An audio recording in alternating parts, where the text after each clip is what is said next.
News India 27 नव्या पिढीचं नवं माध्यम। इंदिरानगर पोलिसांची धडक कारवाई। खंडणी प्रकरणातील 6 महिन्यांपासून फरार आरोपी अखेर जेरबंद। इंदिरानगर पोलिसांनी खंडणी व जीवितहार मारण्याच्या प्रयत्नातील गंभीर गुन्ह्यातील 6 महिन्यांपासून फरार असलेला आरोपी आकाश वानखेडे याला अटक करत मोठे यश मिळवले आहे। आरोपीने गुन्हा केल्यानंतर वारंवार वास्तव्य बदलत पोलीस तपासाला गुंगारा दिला होता। पोलीस आयुक्तालयाच्या आदेशानुसार आरोपींच्या शोध मोहिमेचे नियोजन करण्यात आले होते।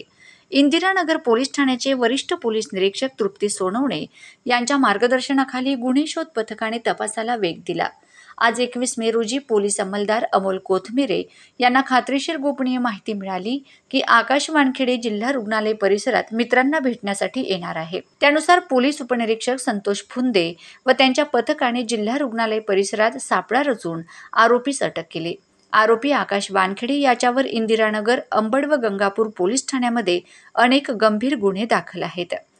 या आरोपी विरुद्ध आधीपासूनच खंडणी, घरफोडी, जीवे मारण्याचा प्रयत्न, सार्वजनिक शांततेचा भंग अशा प्रकारचे गुन्हे दाखल असून तो पोलिसांच्या अभिलेखावरील हिस्ट्री शीटर आहे।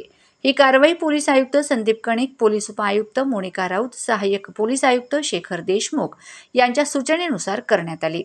पोलिसांची ही कामगिरी उल्लेखनीय असून पुढील तपास सहाय्यक पोलीस निरीक्षक सोनार करीत आहेत।